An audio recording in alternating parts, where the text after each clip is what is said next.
오늘 YBS 함께 하게 됩니다.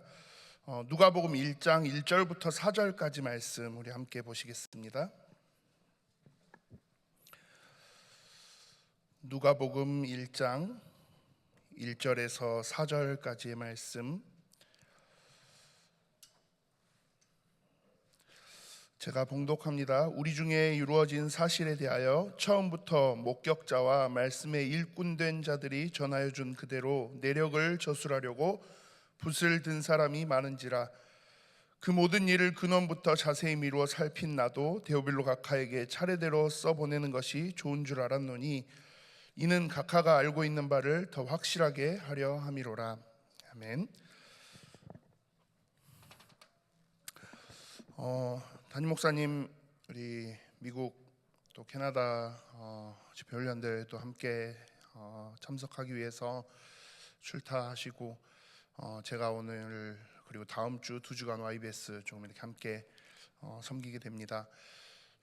저희가 주일 지금 이제 마가복음 설교 이렇게 쭉 들어갔는데, 그 전에 우리 마가복음 본문에 대한 이해를 돕기 위해서 신구약 중간사도 이렇게 함께 하고, 또 담임 목사님이 초대교회사 계속 이렇게 해가고 계시는데, 저는 조금 아예 한번 사복음서 전체에 대한 부분을 성도님들하고 간략하게 한번 정리해 보면 좋겠다라는 생각이 들어서 오늘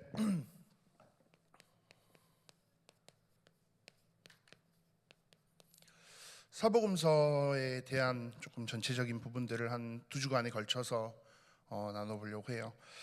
사실 담임 목사님하고 이제 목사님 YBS 때 뭐 할까요? 이렇게 하다가 목사님이 편하게 할 수 있는 거 해라고 하셔서 제가 그러면 자료들이 제일 다양하게 있으니까 사복음서나 공관복음 중심으로 조금 해볼게요 라고 이야기를 드렸는데, 그러고 제가 한 2주 굉장히 후회를 많이 했어요. 제가 공부를 잘 안 했거든요. 학교 다닐 때 제가 이렇게 했던 교재들, 뭐 과제 책들, 그거 이렇게 총망라해서 막 이제 뒤늦게 다시 공부를 이렇게 하면서 15년, 16년 전을 되게 후회를 했어요. 그때 좀 공부 좀 할 걸. 도대체 이걸 내가 왜 다시, 봐도 이해도 잘 안 되고 계속 꾸벅꾸벅 졸고 그렇게 있었는데, 오늘 함께 나누는 이 YBS 시간이 우리 성도님들한테 있어서 단순히 조금 제가 걱정하는 거는 이게 머리 아픈 그냥 되게 복잡한 뭔 말인지도 모르겠는 소리 하는 이야기가 되지 않기를 간절히 바라면서 최대한 쉽게 한번 정리를 해보려고 합니다. 먼저 조금 서론적으로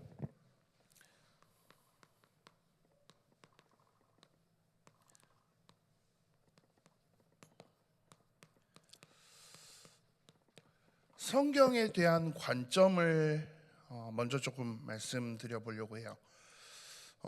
이 성경에 대한 관점이라고 했을 때 성경을 어떤 관점으로 볼 거냐라는 거죠. 그 측면에서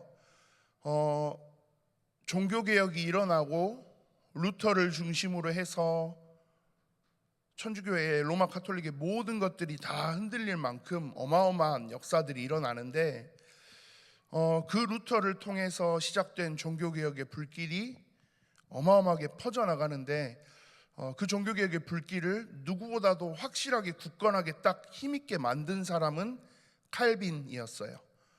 그래서 성경을 이해하는 측면에 있어서도 사실 이 두 사람이 당연히 중요한 역할을 해요.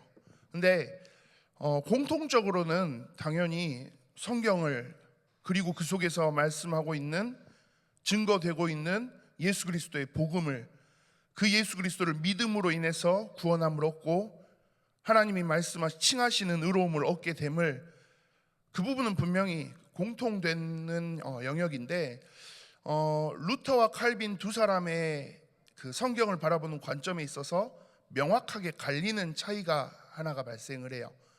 그게 뭐냐면 아디아포라라고 하는데요. 그러니까 디아포라라고 하면 성경에서 명확하게 우리에게 딱 정해놓고 있는 선명한 규정들, 그걸 이제 디아포라라고 하면, 아디아포라는 그게 명확하게 규정되지 않은 이야기인 거죠.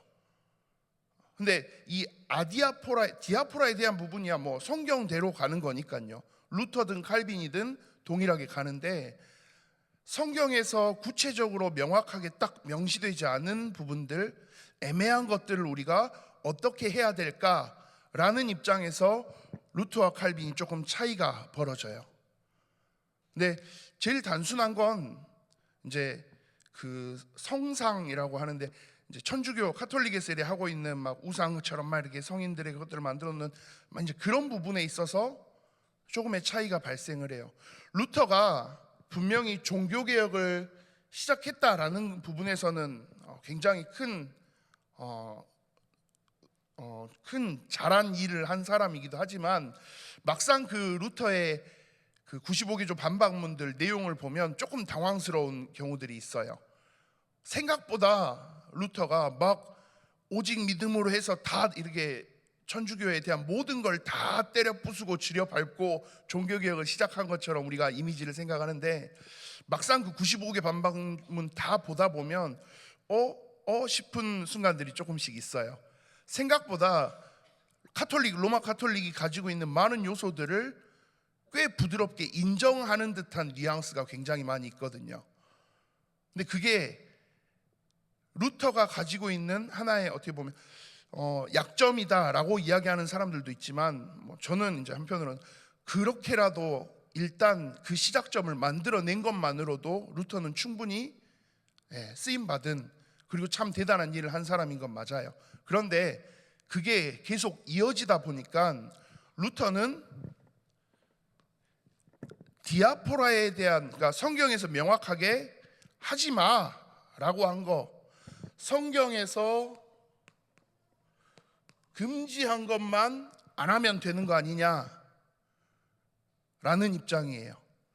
자, 그런데 칼빈은 입장이 성경에서 하라고 한 것만 해야 돼. 조금 성경에 대한 부분을 전적으로 성경을 인정하는 입장인 거죠. 그 말이 그 말 같아요. 이게 아니 성경에서 하지 말한 것만 안 하면 되는 거 아니냐, 성경에서 하란 것만 하면 되는 거 아니냐, 뭐가 달라 싶은데, 그게 우상 섬기는 부분, 이걸로 가면 당연히 둘 다 동의를 해요. 그런데 성경에서 명확하게 이야기되지 않은 영역의 것들을 들고 나오면 애매해지는 거예요. 자, 요즘 뭐 이렇게 이야기를 하면 조금 제가 극단적으로, 근데 제일 쉽게 그냥 설명을 드린다면, 마약을 해도 됩니까? 근데 그게 루터 쪽의 입장으로 치면 성경에 마약에 대한 이야기가 없잖아요. 그러니까 뭐 그걸 가지고 꼭 이걸 해도 된다 안 된다, 뭐 그렇게까지 꼭 강하게 할 필요는 없는 거 아니야? 라는 입장이에요. 그러니까 루터는 분명히 안 할 건 우상 숭배하지 않고 뭐 면죄부 그런 거 하지 않고 오직 복음으로, 오직 믿음으로 이야기하는 건 맞는데, 그 외의 부분에서는 삶의 영역에서 부딪히는 거에서는 조금 많은 부드러움이 있어요. 근데 칼빈은 그 측면이 아니에요. 아니, 우리의 몸 하나님께서 주신 신령한 거룩한 산제사로 드려야 되니까 그 모든 것들 다 하면 안 되지, 이런 식의 입장인 거죠. 그러다 보니까 자연스럽게 뭐가 돼요? 칼빈 쪽은 굉장히 강한 보수적인 입장이 되는 거고요. 그리고 성경에서 말씀한 대로만 나아가기 위해서 그냥 딱 성경이 기준점이 되는 거예요. 루터는 성경 말고도 조금 다른 기준점이 될 수 있는 여지들이 조금 열리는 거고요. 근데 이게 왜 이야기를, 제가 오늘 사복음서 하면서 왜 이야기를 먼저 드리냐면, 이 차이가 결국은 조금 시간이 지나고 나면서 유럽이 17세기, 18세기 시대를 맞이하면서 뭐 계몽주의, 뭐 합리주의 하는 그런 이제 철학자들의 그런 막 움직임들이 많이 일어났어요. 굉장히 이제 인본주의적인, 그 뭐 나는 생각한다, 고로 존재한다 했던 막 그런 철학, 그 철학 수업 막 이래 많이 들어오시죠. 그런 프란시스 베이컨 하는 그런 사람들을 중심으로 하는 칸트 하는 여러 사람들을 중심으로 하나님의 그 전적인 부분들을 신뢰하고 인정하는 신앙의 영역에서 조금 인본주의적인 영역들이 굉장히 많이 발생하기 시작해요. 그러다 보니까 그 흐름하고 이 루터파의 그런 흐름하고 연결이 되기 시작하니까 뭐가 발생하기 시작해요? 이게 성경을 해석하고 바라보는 틈을 만들어내기 시작한 거죠. 그래서 성경을 해석하는 데 있어서 칼빈은 그냥 딱 무조건 성경에 대한 부분을 전적으로 인정하고 그 속에서 성령이 도우시고 역사하시는 성령의 영감과 그 모든 것들을 칼빈은 전적으로 딱 붙잡고 가요. 다른 걸 허용하지 않아요. 근데 루터는 좀 그 부분에 있어서 애매하게 있는 그게 결국은 17세기, 18세기에 와서 철학자들의 그런 흐름, 인본주의적인 그 철학자들의 흐름과 맞물리면서 그게 어느 부분을 치고 들어오기 시작하냐면 성경을 바라보는 이 관점, 성경을 이해하는 그 해석의 측면, 이걸 건드리기 시작해요. 그래서 우리가 흔히 제일 쉽게 요즘에 자유주의 신학이다라고 이야기하는 그 모든 흐름들의 시작점이 여기서부터 만들어지기 시작한 거예요. 그래서 머리 좋은 그 시대의 수많은 철학자들이 성경을 그때부터 파고들기 시작하는 거죠. 근데 파고드는데 성경을 바라보는 입장 자체가 이게 지금 이성적으로, 합리적으로, 논리적으로 이게 지금 맞을까? 라는 걸 가지고 계속 파고드는 거죠. 그러면서 굉장히 치열하게 성경 자체를 놓고 많은 논쟁들이 일어나기 시작해요. 제일 근본적으로는 이 성경이 진짜 하나님의 말씀이 맞아? 이 성경에서 지금 말하고 있는 이 신비의 영역들, 그러다 보니까 구약의 영역들은 아예 신화적인 걸로, 전설적인 걸로 넘겨버리는 상황들도 발생하고요. 예수님을 통해서 이루어지는 공생애의 많은 사역들 자체도 치열한 논쟁의 거리로 만들어버리는 상황들이 오는 거죠. 기독교가 믿음의 영역에서 논리와 이해의 영역으로 자꾸 넘어가려는 움직임들이 발생해요. 그리고 그 움직임들이 워낙 힘있게 크게 벌어지다 보니까 성경 자체를 두고, 그리고 그 성경의 제일 어떻게 보면 선명한 복음의 메시지인 예수 그리스도의 공생의 사역을 두고 어마어마한 물어뜯기가 시작되는 거죠. 근데 그 과정에서 놀고 있지만은 않았겠죠. 이 보수 쪽에서도 당연히 치열한 싸움들이 벌어져요. 근데 그 덕분에 우리가 오늘 이 사복음서 전체를 이해하는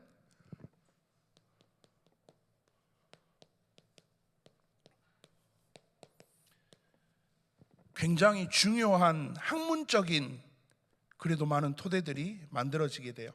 자, 그러면 이 시대에 우선은 이 사복음서를 두고 어떤 논쟁들이 있었는지를 한번 쭉 정리를 해볼게요.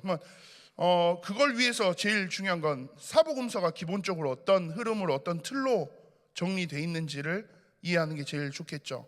그래서 보면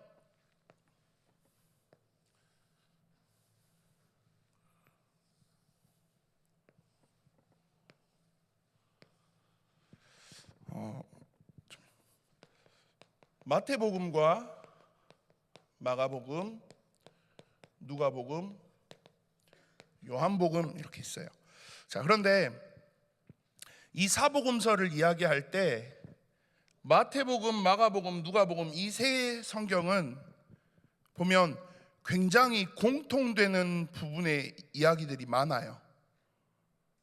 그래서 어느 정도냐면 마태복음하고 마가복음하고는 보면 거의 60% 가까운 비율이 동일한, 여기는 거의 한 60% 정도가 비슷한 동일한 주제가 담겨져 있어요.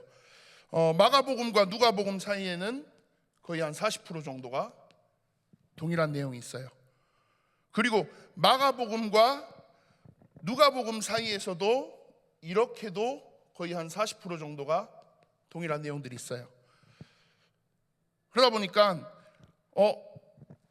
정작 요한복음은 다른 성경들하고는 한 8% 정도 동일한 내용, 나머지 90% 이상은 요한복음 그냥 독자적인 내용들이 되게 많고요. 마태복음, 마가복음, 누가복음 세 성경은 절반 가까운, 절반 이상 되는 내용들이 공통된 이야기들을 동일하게 하고 있다 보니까 이 셋은 좀 비슷하네, 예수님을 이야기하고 예수님에 대한 이야기를 하는데, 요한복음은 전혀 좀 다른 방향에서 이야기가 나오고, 마태복음, 마가복음, 누가복음 세 성경은 조금 비슷비슷한 흐름이 그래도 있는 것 같아요. 그러다 보니까 이 성경에 대한 관점이 비슷하다라고 해서 공관복음이라고 표현을 해요. 이렇게 셋은 공관복음, 공통된 관점을 가지고 이야기하고 있는 성경이다 라고 이렇게 이야기를 해요. 근데 그래도 이 안에서 조금 여러 가지 상황들을 보면, 먼저는 마태복음은 누구를 향해서 썼느냐라고 했을 때, 누구에게 이 성경을 썼느냐라고 했을 때, 마태복음은 주로 유대인 공동체를 향해서 썼을 것이다 라고들 이야기를 해요. 왜냐하면 이 마태복음 안에서 계속 이야기되는 핵심의 주제들과 방향들이 뭐냐면, 유대인들이 제일 중요하게 여기는 것들을 계속 예수님을 통해서 이야기하고 있거든요. 그래서 예수 그리스도가 왕으로 오셨다라는 측면의 입장들을 계속 호소해요. 그리고 그 속에서 하나님의 나라가 예수 그리스도를 통하여서 본격적으로 이루어짐을 말하고 있고요. 그리고 구약에 계속 나왔던, 예언되었던 말씀의 성취가 이루어짐을 예수님이 계속 이 방향을 통해서 사역하고 계심을 이야기해요. 그러다 보니까 마태복음은 유대인 공동체들이 예수님을 올바르게 이해할 수 있도록 만들기 위해서 조금 쓰여졌구나 라고 이제 학자들이 이야기를 해요.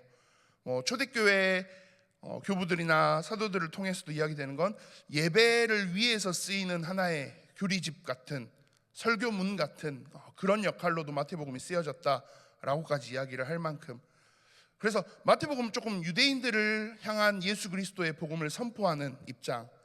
자, 그러면 마가복음은 어떠냐라고 했을 때, 마가복음은 로마인들을 향해서 기록되고 선포되었을 것이다 라고들 이야기해요. 저희 첫 주에 담임 목사님 막 이렇게 하시면서도 했지만, 베드로와 함께 사역하고 베드로의 사역들을 통역하고 했던 마가가 베드로의 순교 직전 직후 상황에 그 베드로를 통해서 함께 나눴던 모든 이야기들을 정리해서 이렇게 마가복음을 썼다, 그렇게도 이제 학자들이 보기도 하고 하는데요.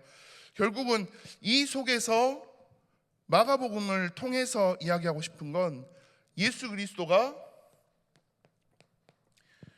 우리의 모든 걸 대신해서 우리의 죄를 사하기 위해서 오신 대속물로서 오셨음을, 우리의 죄를 진짜로 사하실 예수님의 구원의 사역 그 자체를 이야기하는 데 집중해요. 그래서 마가복음은 예수님의 삶 중에서도 역사적인 사건 자체를 그냥 쭉 편안하게 서술하는 편으로, 설명하는 입장으로 그렇게 마가복음은 주로 진행이 돼요. 그리고 그 속에서 예수님이 행하신 예수님의 사역의 실제적인 내용들을 강조하는 입장이기도 하고요. 자, 그러면 누가복음은 어떠냐라고 했을 때, 누가복음은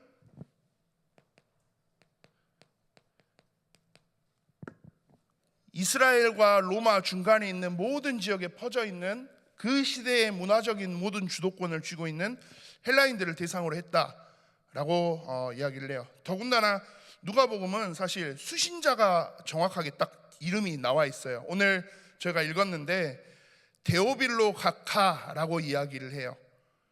이 데오빌로라는 사람이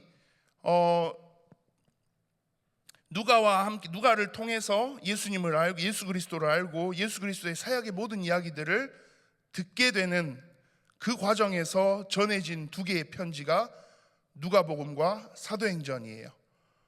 그래서 누가라는 사람이 데오빌로에게 쓴 편지지만 데오빌로뿐만이 아니라 데오빌로를 통해서 연결될 수 있는 많은 헬라인 공동체들에게 이 예수 그리스도의 복음을 직접적으로 전달하는 역할을 위해서 누가복음을 썼다라고 우리가 봐요.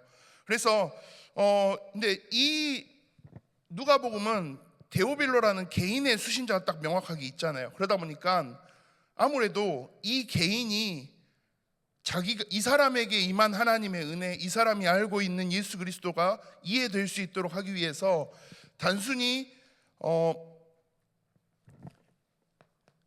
예수 그리스도가 하나님과 당신 사이에서 중보자가 되십니다.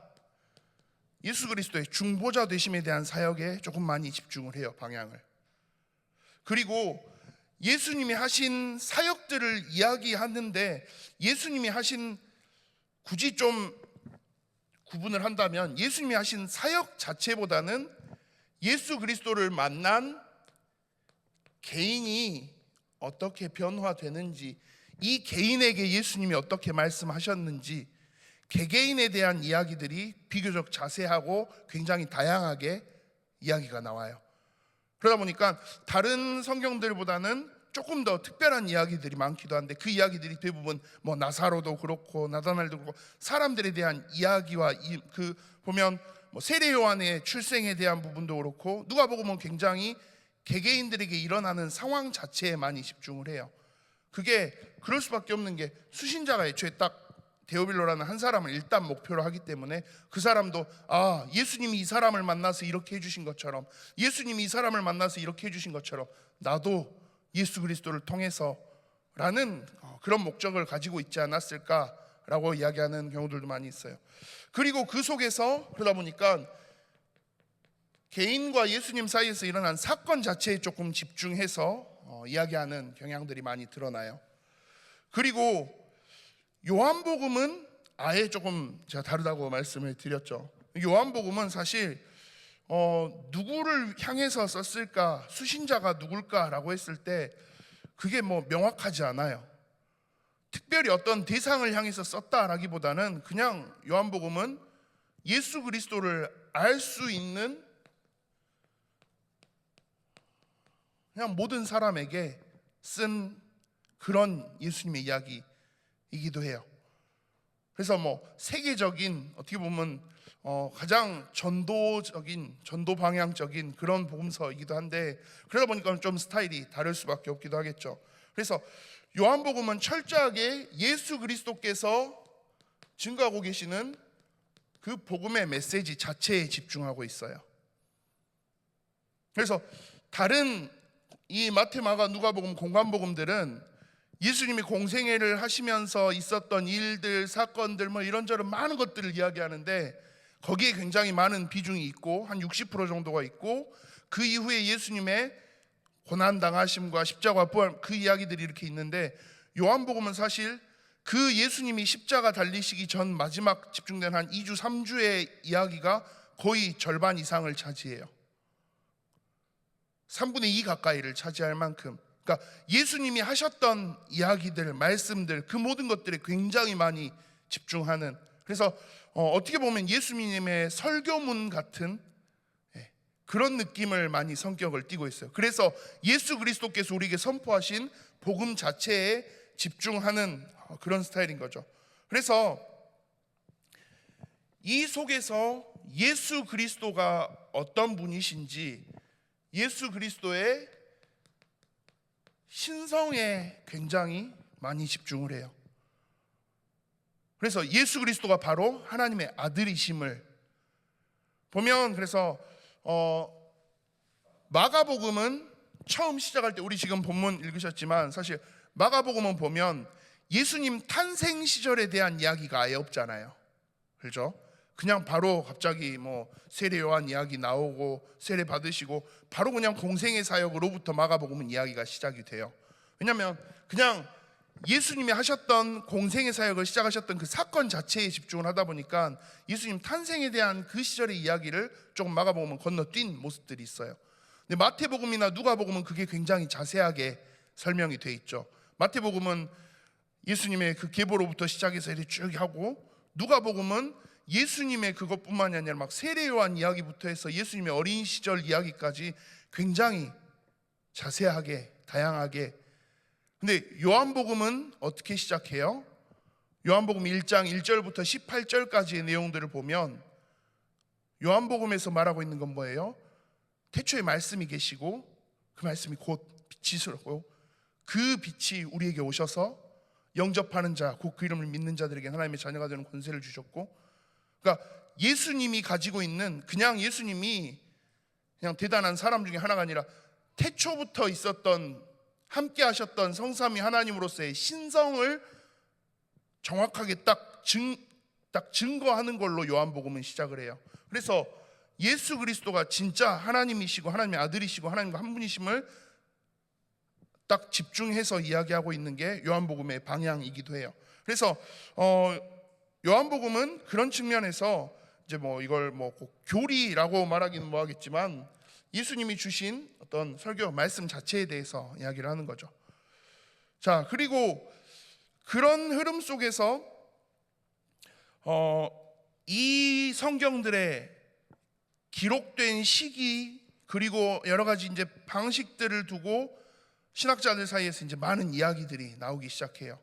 근데 이제 아까 말씀드린 공관복음으로서 공통되게 마태복음, 마가복음, 누가복음이 조금 형성돼 있다 보니까 이게 그냥 이렇게 해서 하나님 우리에게 말씀을 주셨구나 하면 좋은데, 아까 요 뒤로 해서 왔던 뭐 계몽주의, 합리주의 하는 그런 그 철학자 출신의 그런 신학자들이 이걸 뭔가 걸기 시작하는 거죠. 이거 성경을 지금 자기들끼리 뭐 이래저래 어떻게 좀 막 잘 합의해서 회의하고 정리해서 어떻게 이렇게 잘 만든 거 아니야? 막 예수님이 막 기적적인 일을 하고 막 놀라운 신비적인 일을 하고 그게 진짜 말이 될까? 가능한 걸까? 그리고 그게 이렇게 막 이렇게 다양하게, 근데 왜 자기들끼리 말도 안 맞는 것 같고 같은 것도 있고 다른 것도 있고 이거 뭐 좀 막 대충 어떻게 만든 거 아니야? 라는 성경의 그 권위 자체에 대한 물음표를 계속 띄우기 시작한 거죠. 그러면서 이 사람들이 신약, 특히 이제 이 공관복음, 뭐 전체 사복음서 전체이기도 하지만 공관복음을 중심으로 해서 이 성경이 만들어졌던 처음 그때 그걸 우리가 좀 파헤쳐야 되겠는데 여기에 집중하기 시작했어요.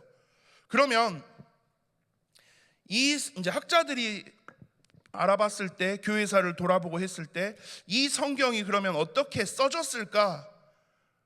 그러면 이 성경에 예수님의 이야기들을 막 다 이래저래 막 쓰기 위해서는 뭔가 기본적인 자료들이 있어야 될 거 아니에요.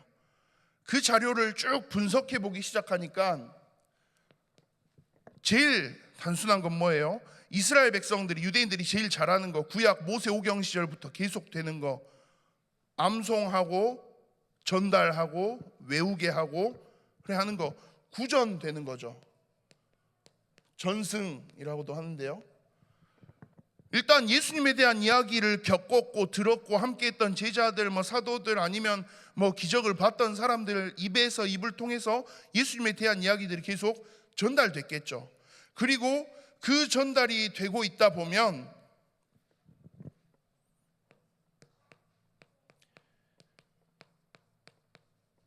기록을 남기고 자료로 남기는 사람들이 있었겠죠. 그리고 그게 쭉 정리가 되다 보면 결국 조금 머리 좋고 좀 잘 상황을 아는 사람들이 이걸 정리해서 자기들끼리 편집했겠네. 이렇게 한 3 정도의 과정을 두고 이 성경들이 써졌겠구나라고 이해를 하기 시작한 거죠. 파기 시작한 거죠. 근데 오늘 저희가 누가복음 1장 1절부터 4절 읽었는데요. 누가가 지금 하고 있는 이야기도 사실 딱 이 흐름이에요. 우리 중에 이루어진 사실에 대하여 처음부터 목격자와 말씀에 일꾼된 자들이 전하여 준 그대로, 전하여 준 거, 구전해 준 거죠. 그리고 그대로 내력을 저술하려고 붓을 든 사람이 많은지라, 많은 기록이 남았고 그게 자료가 되었다라는 이야기예요.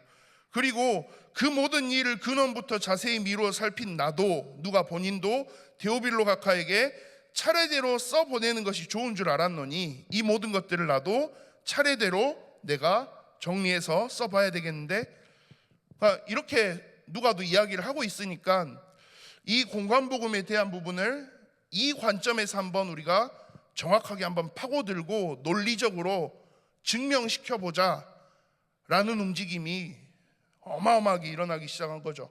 그러면서 이 사람들이 이제 여기에 성경 본문 자체를 우리가 논리적으로 한번 비평해보자 라고 이야기를 한 거죠. 그래서 이제 이 구전되어져 오던 것들이 사람들이 입에서 입으로 구전되고 전달되어 오는 게 어떤 방식으로, 어떤 식으로 전달됐을까? 그 속에서 까먹고 잘못 전달한 게 있을 수도 있지 않을까? 그러다 보면 뭐 다른 말이 좀 섞여 들어갈 수도 있지 않을까? 그러다 보면 이걸 우리가 진짜 제대로 신뢰할 수 있는 거 맞아? 이 구전되는 것들을 우리가 진짜 하나님의 말씀이다라고 믿을 수 있는 그 가치가 있는 거야? 라는 입장으로 여기 있는 사람들이 이걸 비평하기 시작해요. 그걸 이제 뭐 양식 비평이라고 하는데요. 근데 이거 양식 비평, 이거보다는 이 입장에 서 있는 사람들이 그러다 보니까 어떤 성향을 띠기 시작하냐면 성경 자체의 역사성을 반대하고 부정하는 상황들이 오는 거죠. 야, 입에서 입으로 전달됐다며. 그러면 그게 진짜 신뢰할 수 있겠어? 조금 까먹으면 어떡해? 이 사람은 좀 말 허풍하는 걸 좋아해가지고 막 괜히 막 과하게 부풀린 거 아니야? 보리떡 5개 물고기 2마리를 뭐 5천, 야, 이게 말이 되냐? 그 좀 예수님이 어떻게 하다 보니까 좀 했는데, 도시락 몇 개 남아있던 거 더 줬는데 그게 말이 돌고 하다 보니까는 이래 돌고 몇 바퀴 도니까는 100명이 먹었다더라, 1000명이 넘었다더라, 5000명이 넘었다, 그런 식으로 된 거 아니야? 라는, 그러니까 복음서에 나타나는 예수님의 놀라운 기적과 이적과 신비의 영역들 자체를, 역사적인 사건 자체를 이거를 역사적으로 인정할 수 없다라고 보는 그런 움직임으로 펼쳐지기 시작하는 거죠. 자, 또 한쪽에서는 이 자료와 기록들을 가지고 이제 아예 조금 더 집요하고 머리 좋은 사람들이 이 기록 자체를 파고들기 시작해요. 자, 그러면 이 성경을 이렇게 쓰고 여기서는 이런 단어를 쓰고 저기서는 저런 단어를 쓰고, 근데 보니까는 마태, 마가, 누가 셋이는 좀 비슷하게 뭐 이야기도 한 것 같고 요한은 또 전혀 다른 거, 뭐 얘네들끼리 사이가 안 좋았나 어쨌나 하다 보니까 이 공관복음을 중심으로 해서 특히 이 세 성경이 왜 비슷하지? 왜 같은 흐름을 가지고 있지? 라는 걸 기준으로 해서 이걸 가지고 여러 가지 가설들을 제시하기 시작해요. 그러면 마태, 마가, 누가복음 말고 원래 제일 먼저 뭐 예수님이 썼든 누가 썼든 누군가가 제대로 딱 정리해 놓은 원래 복음이 있는 거 아니야? 그래서 뭐 원복음설이라 그래요. 참고할 만한 원래되는 그 자료가 하나 있는 거 아니야? 근데 그 자료가 남아있지는 않아요. 그러다 보니까 또 다른 이야기들을 해요. 그냥 마태, 마가, 누가 셋이서 이래저래 좀 같이 의견도 조율하고 막 이래 하면서 서로 상호간에 좀 조율도 하고 그런 거 아니야? 상호 의존설 뭐 이런 이야기들도 나와요. 그러다가 이 원복음설의 이야기에서 조금 더 하나를 더 넘어가서 이거 아무리 봐도 자기들끼리 뭔가에 참고할 수 있는 여러 가지 자료가 있었을 수도 있겠는데, 그래서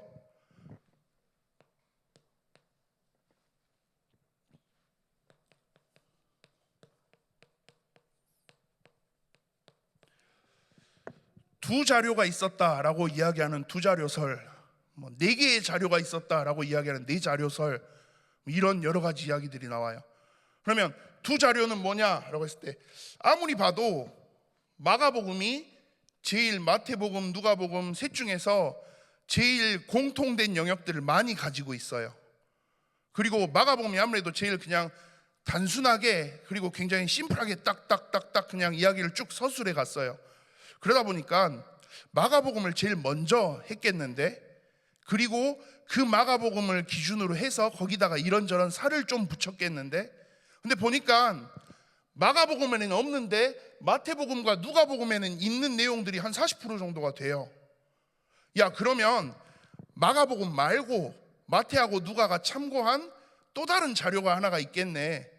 그래서 마가복음에서 요만큼 띄워오고 요쪽 자료에서 하나를 띄워오고, 이렇게 해서 이 공관복음이 이 셋이 비슷할 수밖에 없었던 이유가 마가복음을 기준으로 하고 또 하나의 자료를 기준으로 했겠네. 그래서 그 자료를 이제 뭐 독일어로 뭐 큐엘레 뭐 그래가지고 이제 큐 그 단어 처음 큐를 띄워가지고 큐 문서 뭐 그런 식으로 이름을 붙였어요.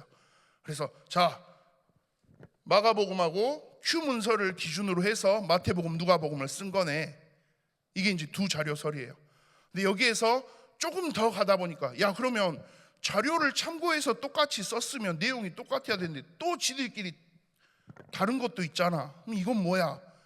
그러다 보니까 이제 마태가 자기만 참고해서 본 마태 이름을 따서 M이라는 문서가 있을 거다. 자, 그러면 누가는 자기 혼자 누가만 또 참고해서 본 누가의 영어 이름인 룩 따서 L이라는 문서가 있을 거다. 자, 그러면 마가복음, Q, M, L 이 네 가지 자료들을 기준으로 해서 마태, 누가가 이래저래 썼을 거야. 그러다 보니까 이제 나오는 게 네 자료설. 이게 이제 이런 식으로 계속 파고드는 거죠. 파고드는 것 자체는 좋은데 사실 뭐 아니 좋다기보단 파고드는 것까지야 뭐 학자들이니까 그럴 수 있는데, 이 모든 과정들 속에 계속 뭐가 내재돼 있어요? 성경에 대한 그 오류 자체를 이미 딱 답을 정해놓고 계속 파고 들어가는 거죠. 그러다 보니까 왜 여기랑 여기랑 말이 다르고 여기랑 여기랑 말이 다르고 여기는 뭐고, 계속 이걸 학문적으로만 파고 들어가다 보니까, 문법적으로만 계속 이야기를 파고 들어가다 보니까 자꾸 뭐가 사라져요? 이 말씀을 통해서 하나님이 이야기하고 싶은 하나님의 뜻이 사라져가는 거죠. 자, 여기서 시간이 조금 더 지나다 보니까 이제는 어떻게 해요? 야, 너네 너무, 제가 방금 이야기 드린 것처럼 너무 막 이거 학문적으로만 접근하고 있는 거 아니야? 글 남겨진 글에만 접근하고 있는 거 아니야? 그거 말고 출제자의 의도를 파악해야지. 어떤 출제자의 의도를 파악해요? 야, 이 쓴 사람들이 왜 이렇게 썼을까를 생각해봐. 그러면 제일 중요한 건 이 편집자가 어떤 생각을 했는지. 그래서 아까 여기는 자료 비평이라고 해요. 자료를 기준으로 해서 성경을 비평해보자. 그리고 이 편집자들이 어떤 생각을 가지고 어떤 신학을 가지고 어떤 목적을 가지고 성경을 썼을까, 이걸 가지고 한번 좀 따져보자. 이걸 편집 비평이라고 해요. 자, 이런 식으로 성경을 계속 파고 들어가는 거죠. 그래서 하나님의 말씀과 하나님의 뜻과 하나님이 진짜 원하시는 하나님의 메시지, 이게 자꾸 흐트러져 버리고 계속 뭐만 남아요? 이게 지금 문법적으로 맞아? 이게 기록적으로 맞아? 이게 역사적으로 맞아? 이걸 우리가 신뢰할 수 있어? 이건 이런 의도로 쓴 것 같은데, 저건 저런 의도로 쓴 것 같은데, 딱 이 흐름이, 이 자유주의 학자들의 이 흐름이 딱 뭐로 넘어왔냐면, 결과적으로 내가 하나님을 이해하려고 하는 입장으로 딱 서게 되는 거예요. 야, 지금 하나님이 막 말씀하셨다라고 하는데 이거 이해되냐? 안 되는데, 나한테 이해되지 않으면 어떻게 해요? 계속 더 이해될 때까지 파고드는 거예요. 그러니까 어느 순간 본질이 바뀌어버렸어요. 원래 기독교는 어떤 곳이에요? 믿음으로 존재하는 곳이에요. 믿음으로 시작되는 곳이에요. 루터가 그렇게 이야기했던, 오직 믿음으로 이야기했던 그 시작됐던 흐름이 27세기, 18세기 넘어와서는 뭘로 바뀌어왔어요? 믿음으로, 논리로, 학문으로 완전히 넘어와 버린 거죠. 내가 하나님을 이해할 수 있어야 돼. 내가 하나님을 이해할 수 없다면 그럼 이건 아닌 것 같아. 이 입장이 되는 거죠. 이게 그러면 가장 중요한 건 뭐예요? 내가 하나님을 이해하는 게 아니라 그냥 이 하나님이 주신 은혜를 내가 입고, 우리 이번 주 말씀처럼 나를 찾아오신 그 하나님의 은혜 속에서 내가 믿음으로 나아가는 게 우리 신앙의 본질인 건데, 이게 뒤바뀐 채로 치열한 싸움이 벌어진 거죠. 그런데 이쪽 양반들이 가만히 있었을까요? 가만히 있지는 않았겠죠. 당연히 이들이 막 이렇게 하고 있는 이 많은 의혹 제기들에 대한 부분들을 다시 받아치기 시작했어요. 근데 그렇게 받아치면서 있다 보니까 자연스럽게 뭐가 정리됐냐면, 아까 이 표에 대한 이런 내용들이 자연스럽게 조금 더 정리가 되는 거예요. 그전에는 그냥 우리가 하나님의 말씀이니까 하고 이러고 있었던 것들이 얘들 덕분에 그래도 막 이렇게 저렇게 또 하나님의 말씀에 대한 것들을 우리가 믿음으로써 해석하고 바라볼 수 있는 기준들을 막 이야기하고 정리하고 있다 보니까 자연스럽게 우리가 성경에 대한 많은 내용들을 더 깊이 알아갈 수 있게 됐어요. 성경에 대한 역사성을 부정하고 있다 보니까 성경에 대한 역사적인 근거를 우리가 더 많이 찾아볼 수 있게 됐어요. 성경 말씀을 그냥 무조건 암기식으로 외우는 게 아니라 이런저런 자료에 대한 것들을 막 이야기하다 보니까 여기에 대한 근거들을 또 우리가 찾아가다 보니까 말씀 속에 숨겨져 있는 많은 법칙들과 그걸 통해서 예수님이 표현하신 수많은 내용들이 또 새롭게 보여지게 됐어요. 이 사람들이 이래서 뭐 자기들 나름대로 이런저런 의도를 가지고 한 거 아니야? 그 모든 과정들을 보고 있다 보니까 이 사람의 이런 성향을 사용해서 하나님이 또 일해 가셨구나 라는 게 보여지게 돼요. 결국 어떻게 보면 굉장히 암흑기가 펼쳐지는 것 같은 모습이기도 한데, 사실 이 상황들 속에서 칼빈이 이야기하고 있는 이 성경을 우리가 바라보는데 제일 중요한 것,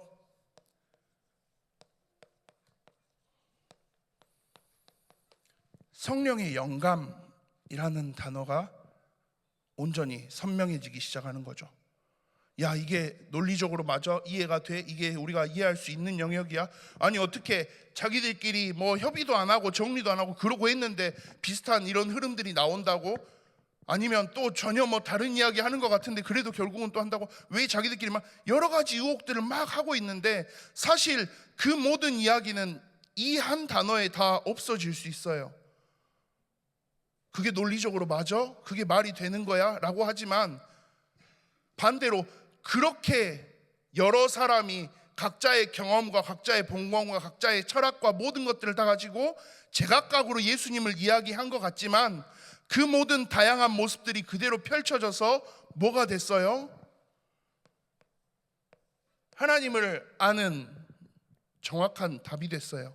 그리고 예수 그리스도를 이해하는 가장 선명한 길이 됐어요. 성령 하나님의 도우심을 우리가 올바르게 바라보고 이해할 수 있는 제일 좋은 교과서가 됐어요. 그게 어떻게 가능해요? 이해할 수 없는 영역이에요. 그런데 그게 바로 성령께서 하신 일이었어요. 우리가 성경을 믿는 제일 중요한 근본에는 뭐가 있어요? 이 성경은 그냥 어쩌다 보니까 우연히 잘 맞아서 써진 성경이 아니라 하나님이 이 성경의 모든 영역에 세밀하게 역사하시고 일하시고 이 사람의 성향과 이 사람의 수준과 이 사람의 학문과 모든 것들을 다 동원하셔서 가장 정확한 방향대로 예수 그리스도가 증거될 수 있도록 만드신 하나님의 작품이니까요. 사복음서를 이해하는 데 있어서 그래서 우리에게 제일 중요한 키는 결국 이거예요. 성경 전체를 이해하는 데 있어서도요. 성령의 영감으로 인해서 이루어진 작품인 거예요. 근데 아까 여기서도 조금 이야기를 했지만 내가 하나님을 이해하려고 하는 게 잘못된 겁니까? 잘못된 건 아니에요. 우리가 하나님을 더 알아가야 돼요. 그런데 차원이 다른다라는 걸 우리가 조금 생각을 해야 되는데, 이 합리주의 쪽에 있는 이런 사람들은 이게 이해가 안 되는 거죠. 그래서 성경을 바라보는 데 있어서 우리가 굉장히 중요하게 하나를 딱 가져야 되는 게, 사람의 수준으로 이 하나님을 우리가 이해하려고 하는 제일 쉬운 예가 뭐냐면, 성경을 단편적으로 이해하려고 그래요. 이 성삼위 하나님을 우리가 굉장히 단편적으로 1차원적으로 이해하려고 하는 거죠. 사랑의 하나님, 사랑의 하나님이시구나, 그냥 그것만. 좋으신 하나님, 좋으신 하나님, 선하신 하나님. 근데 또 다른 성경에서 보면 하나님이 어때요? 때로는 심판하시기도 하고요, 진노하시기도 하시고요, 무서운 하나님이에요. 하나님 어떻게 이럴 수 있어? 사랑의 하나님 아니었어? 좋으신 하나님 아니었어? 선하신 하나님이라며? 하나님 어떻게 이럴 수 있어?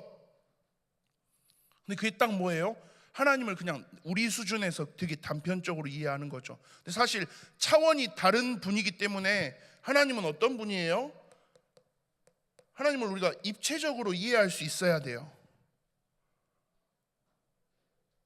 근데 이게 우리의 수준에서는 사실 이 입체적인 걸 온전히 다 담을 수 없어요. 제일 많이 쓰는 예로, 눈먼 장님 3명이 코끼리를 만지고 있어요. 한 명은 와서 코끼리 코를 막 이렇게 잡고 막 손으로 만지면서, 코끼리가 이렇게 생겼구나, 뭐가 이렇게 길쭉길쭉한 것이 있나 보네. 한 명은 코끼리 다리를 만지고 있어요. 아니네, 이거 두꺼운 통나무 같네, 기둥인가? 한 명은 코끼리 배를 만지고 있어요. 야, 벽이네, 벽. 코끼리는 다 맞는 말이에요. 근데 코끼리는 그냥 그렇게 내 수준에서 내 만짐으로만 이해할 수 있는 평면적인 존재가 아니잖아요. 코끼리를 입체적으로 바라볼 수 있는 수준이 되면 되는데, 눈이 안 보이는 사람들이다 보니까 그냥 자기들의 손의 이 감각으로만 해야 되는 거죠. 우리가 하나님을 이해하는 게, 이 사람들이 하나님을 이해했던 게, 이 성경을 바라봤던 게 딱 마치 이런 느낌이었어요. 내 논리로, 내 지식으로 내 이해를 완벽하게 시킬 수 있는, 그게 안 돼? 그러면 하나님이 아닌 거네. 그게 안 돼? 그러면 성경이 좀 이상한 거네. 그게 안 돼? 그러면 교회가 잘못된 거네. 믿음의 영역으로 나아가는 게 아니라 이해의 영역으로 서 있다 보니까요. 근데 우리가 앞으로 이제 쭉 담임 목사님 마가복음 설교를 이렇게 계속 해 가시겠지만, 마가복음뿐만이 아니라 성경 전체를 바라보는 데 있어서 이 관점을 우리가 꼭 가지고 있을 수 있어야 돼요. 성경을 단편적으로 보느냐, 아니면 입체적으로 보느냐. 하나님이 이때는 이렇게 말씀하시고 저때는 저렇게 말씀하시는 게, 하나님 되게 말을 이랬다 저랬다 막 바꾸신 애가 아니라, 그 모든 상황들 속에서 가장 정확한 하나님의 뜻과 계획을 하나님 나름대로 계속 알려주고 계시는 건데, 우리가 성경을 바라보는 사복음서를 그래서 통해서, 사복음서뿐만이 아니라 모든 성경 전체를 이 관점에서 조금 이해하실 수 있었으면 해요. 그래서 성경을 내가 어떤 관점으로 바라보고 읽고, 또 말씀을 내가 어떻게 바라볼 건지, 이 부분들을 좀 생각하시면서 계속해서 우리가 말씀을 읽고 또 받아가시면 좋겠습니다. 우리 한 번만 같이 합심해서 함께 기도하면 좋겠습니다. 하나님이 주신 말씀을, 그리고 그 속에서 주시는 놀라운 하나님의 은혜를 나는 어떻게 받아들이고 있는지요. 나의 수준에서 이해하려고 하고 있는지, 나의 논리로 받아들이고 하려고 하고 있는지, 아니면 하나님의 행하심을 온전히 믿음으로 반응하며 나아가고 있는지, 하나님 주시는 말씀들과 성경 앞에 서는 그 모든 시간들을 통해서 내가 더욱더 믿음으로 하나님 앞에 서는 그 발걸음들이 되어지도록 주님 역사하여 주시옵소서. 우리 한번 같이 합심해서 기도하시겠습니다. 살아계신 하나님 아버지, 은혜사 감사드립니다. 하나님 주시는 귀중한 은혜를 누리며 기도함으로 나아가는 우리 발걸음들이 되어지도록 주님 역사해 주시옵소서.